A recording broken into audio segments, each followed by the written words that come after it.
प्रधानमंत्री नरेंद्र मोदी के पहले 2 कार्यकाल में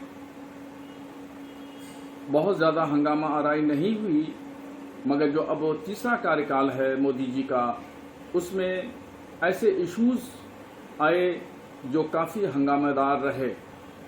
और इसमें कुछ कामयाबी इस तरह रही कि जैसे तहूर राना का अमेरिका से वापस इंडिया लेके आना, मेहुल चौकसी की गिरफ्तारी, इस तरीके से कुछ काम जो है वो बहुत अहम माने जा रहे हैं। और अगर केंद्र सरकार यूसीसी यानी सामान्य नागरिक संहिता लेकर आती है तो ये मुसलमानों के लिए बहुत ही नागवार होगा, क्योंकि सामान्य नागरिक संहिता में एक साथ में तमाम मजहब के मानने वाले, अलग अलग अकीदा, अलग अलग मसलक के अनुयायी एक कानून का पालन कर पाना खासा मुश्किल होगा।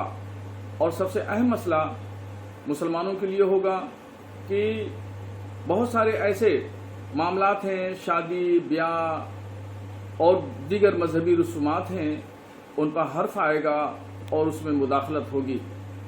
तो यूसीसी किसी भी सूरत पे मुसलमानों को मंजूर नहीं है, क्योंकि वो शरीयत का लिहाज पास उसमें नहीं किया जाएगा।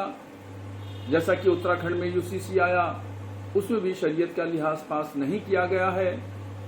उसमें दिनचर्या जिंदगी गुजारना, रोज़मर्रा के मामूलात को कायम रखना, ये बहुत ज़्यादा मुश्किल होगा।